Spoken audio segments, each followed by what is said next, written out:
Since the beginning of recorded history, there have been people who have reported to use magic, or know magicians with otherworldly powers. We see it in the Bible with Pharaoh's court wizards, in ancient Greece with oracles that could see the future, and even in medieval times during the spread of works like the Canterbury Tales, which include Old English tales of fairies and elves that once roamed Britannia. Whether these are based off old wives' tales or really do hold secrets is something that can be debated, yet these tales reached many who did take them quite literally. Even then, people were intrigued by magic and spent time writing about unobservable extraordinary powers. With the formation of the internet, people with ideas of occultism and magic can share ideas and purported methods of spellcasting faster than ever. Today, we'll be peering into the internet's strange world of spells and witchcraft, and where it comes to intersect with the occult rituals of our real world.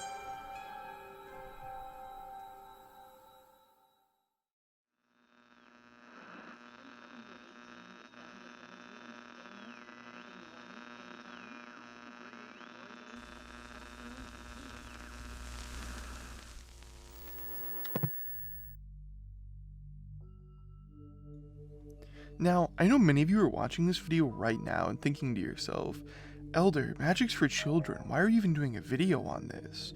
Why put time into something that can be so easily dismissed?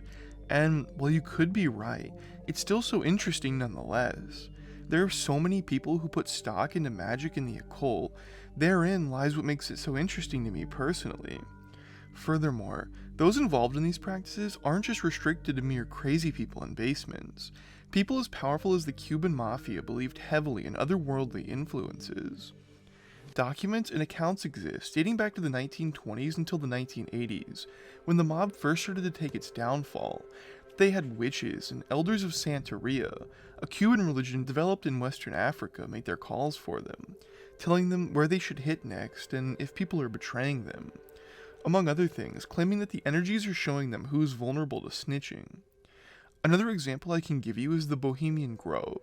I'm not commenting on it politically, but what they do there is easily interpreted as rituals or magic.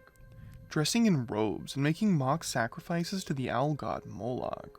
This is all to say, some very powerful people believe in magic and the effect it can have on the world we live in. So let's take a deep dive on modern day magic in the form of the internet. Daily on forums across the internet, we've all come to expect these recurring threads. Popular sites like 4chan's Xboard or any number of various occult subreddits congregate for seemingly pointless dialogue of magic theory and practice. Lesser known private forums sure to be rife with all sorts of, to the uninitiated, nonsensical discussion. Those who choose to explore these widely accepted less than savory threads have come to expect discussions at essay length of seemingly absurd talk of magic. We, as a society, have come to accept these practices of the occult, of tarot reading and witchcraft, to be completely absurd, yet there is some evidence to support the contrary in the minds of many. Inside this modern age of technology and computers, we see yet time and time again that such fiction still continues to haunt the internet. It clings on only to the strangest places to maintain relevancy. It seems quite odd that such profound conversations can be held on the internet of all places, and only to go without any skepticism from those who partake in it.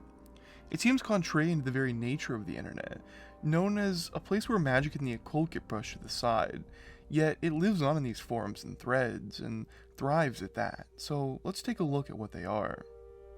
One of the most common ways we see magic performed over the internet medium are by images called sigils. The word sigil refers to an inscribed word or emblem that holds magical significance or power. During medieval times, a sigil was regarded as an emblem that one could draw, with other ritual components to summon heavenly messengers or repel their evil and demonic counterparts. Later, beginning in the Renaissance, it was thought that drawing or utilizing a sigil could be a method of writing your desire onto the world, an act of imbuing it with magic significance. Many practitioners of magic, however, define concepts like magic or power still inherent to the roles of sigils today. The occultist artist Eliza Gauger, in her book Problem Glyphs, created a series of complex, emblematic, artistic pieces that were commissioned in response to individual donors' problems. This seems to have been made to help those who commissioned her to exercise the agita rendered in the glyphs. Gauger's problem glyphs raised over $40,000 on Kickstarter, reaching well past its goal, yet for what reason?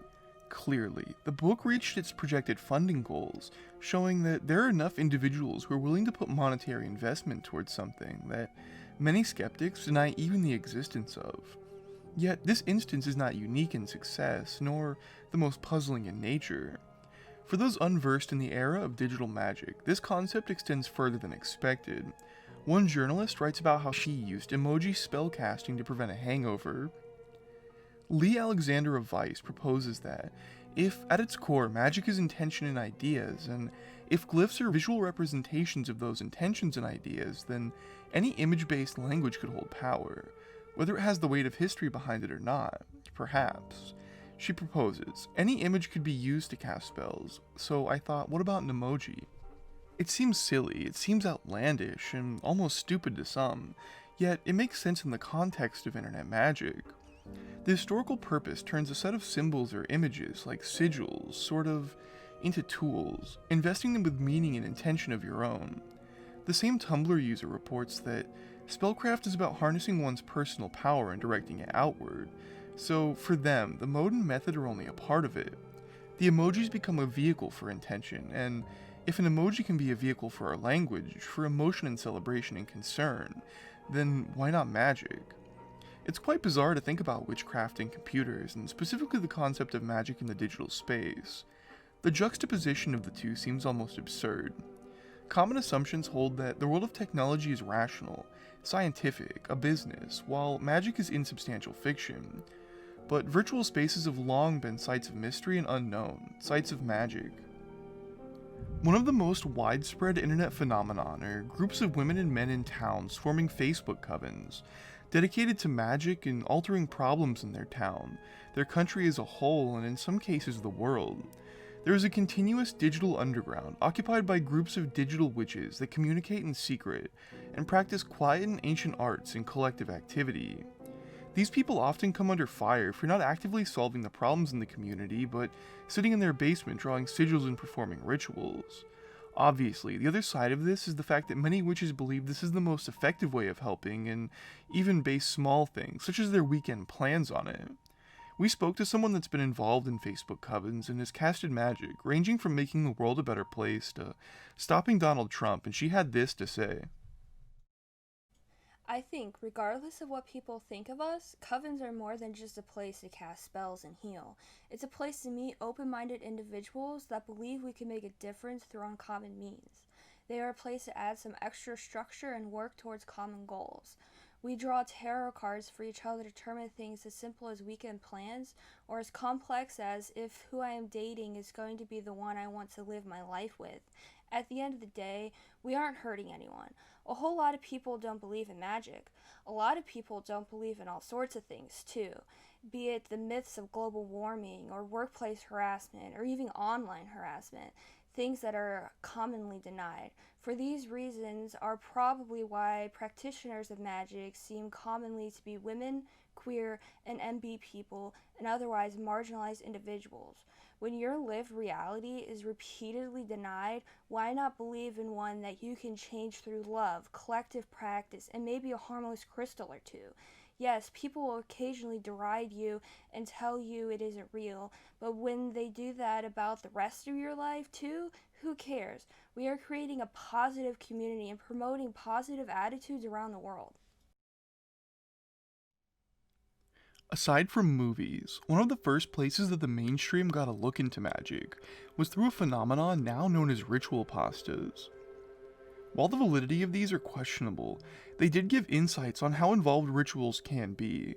For example, the Midnight Game firstly claims it's a pagan ritual, and then goes into detail on how to perform it.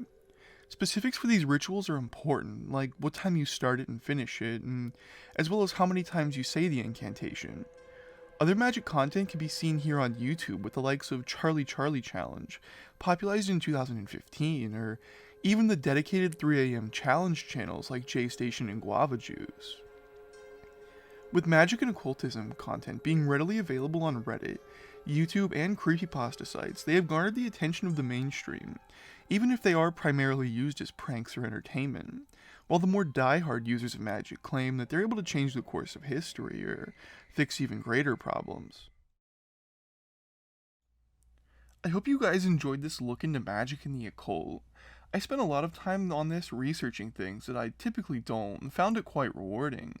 After meeting people who claim to be witches, I wanted to look much deeper into the topic and try to bring it to you guys. I hope that next time you see or meet someone that claims to have magical powers, you'll have the tools to form a more modernistic view on their magic that's now so commonly practiced.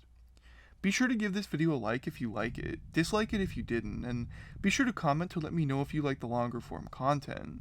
I put a lot of time into it, and I want as many people to see it as possible, so please share it among your friends and anyone you think would be interested. Thank you all for watching. I hope to see you on the next one. Peace.